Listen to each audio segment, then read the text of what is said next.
Hello, and welcome to A VO's Journey. My name is Anthony Pica, and this show is all about helping the new and upcoming voiceover artists grow their business and sidestep all the crazy things that I seem to step on. Today is, Tuesday, the 21st of September. Welcome to the channel. I've got a great show for you today. I'm going to talk to you about, if you saw the title was Help. Why can't I get to top-rated seller status, or something to that effect? It might be a little bit catchier. But the reality is that many people have met all the requirements, for example, on Fiverr, have done everything that they're supposed to do, and they still can't seem to get to top-rated seller. And it's very frustrating. So I'm going to talk to you about that, some things, maybe some reasons why, and some things that you can do to move that status along. Real quick, before we get started, make sure you hit that like and subscribe button. Also, if you haven't checked it out yet, check out A VO's Journey Elite Academy. There'll be a link below, or you can go to avosjourney.com. This academy was set up to really help as much as possible people who are just starting their voiceover business or who are up and running and they're trying to grow, with 4 live classes a week, Monday through Thursday. We have 4 different coaches. We do voice acting, marketing, business systems, production. All videos are archived in case you have to miss one. It's really a wonderful, wonderful, wonderful group. I'd love for you to check it out. And again, that link's below or at avosjourney.com. Okay, so why are you not getting to top-rated seller status? So first off, just a little context. When I started getting to that place where I hit the mark, like the $20,000 mark, and the met all the requirements, I wasn't accepted the first cycle, the first month either. It ended up taking me 5 or 6 months to get to that place, and in order to get there, I had to make some adjustments to my account. And if you followed my channel or watched any of this stuff, you know that all of us were on a journey. And as that journey continues, changes need to be made. So for example, you might have started somewhere out on Fiverr at a certain price level, for example. I did. I started out, my jobs were $5. You know what I mean? That's my $5 for like 100 words and so forth. And I built up enough business to where I was making $2,000 to $3,000 a month. However, I could not physically do any more work. So, I had reached that top-rated status. But then I was very fortunate because I got into they call it the Seller Plus program right now. But basically, I ended up getting some help from Fiverr with some coaching that they offer. And, I was working with this person, and he said, listen, in order to grow or become, a top-rated seller, or to grow your status on Fiverr, Fiverr is doing everything they can, and this was a couple years ago, to, up the average selling price, if you will, of people's jobs, or their gigs, rather. Their accounts. So, at the time, my selling price was kind of low, maybe around $20 or $30, an average sale.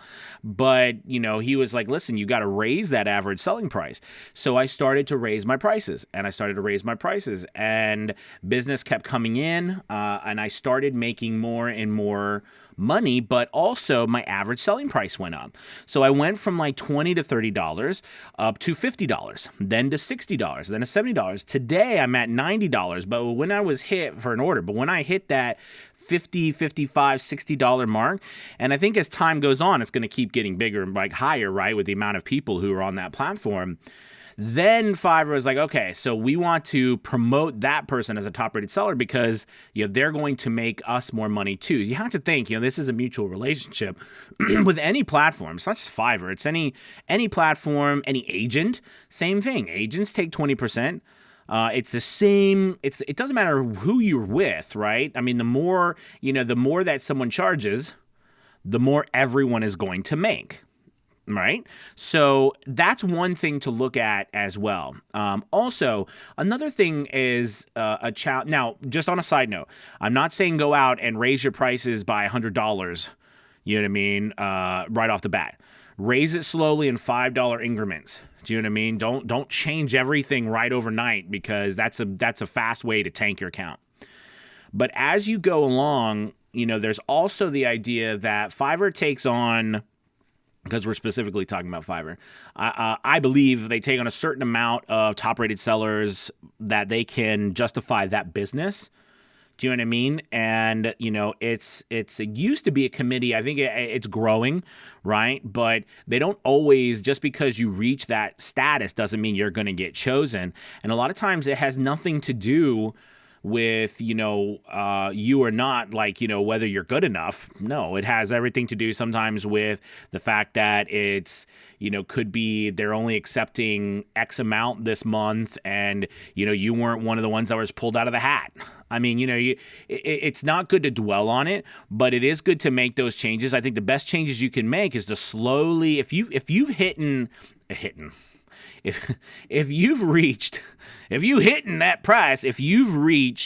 that level of $20,000 on Fiverr you've made so far, and you have not raised your prices and stuff, I mean, it's definitely time. Okay. And like I said, raise in $5 increments, so you're not going to cut off any of your clients that you work with, so you don't lose that business. But it is time to start raising your prices. Remember, and I've always said this, we don't stay at where we start, right? The whole point is to begin somewhere and then to grow, to, build that price so that it's more and more and more and more. Okay. And I think this is a lot of times not spoken about in the context of the frustrations with pricing, is that, pricing is a marketing tool. It is not an end all be all. And the whole point is no one wants to be paid a low wage forever, but you got to start somewhere. But as you grow your price, for goodness sake, raise it. All right. It's not meant to be low forever. So as that, that is one of the biggest, I think, tools that Fiverr uses to see when it comes to the promotion, as well as reviews, as well as statistics. They don't show us. I'm sure that they have a whole statistical algorithm based on, who, meets a certain criteria, who got X amount of reviews, et cetera, right? So, we can't control that. All we can do is take care of the things we can control, like what we're charging, how good our customer service is. So I just saw a couple things of people wondering, hey, what about top rated seller? Why didn't I get chosen? I thought I would get it because I reached the requirements. So-and-so got it and I didn't. What'd I do wrong? And I thought this video would help. So you haven't done anything wrong at all. All right. But it's time for you to start on the second part of that Fiverr journey.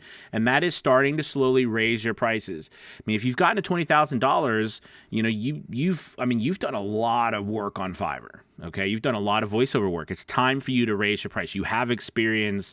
You clearly have the chops to make it in the business. It's time to raise your price. Okay. All right, guys. Thank you so much for watching. Please remember to hit that like and subscribe button. And don't forget to check out A VO's Journey Elite Academy. You won't regret it. All right, guys. You have a wonderful day. Bye-bye.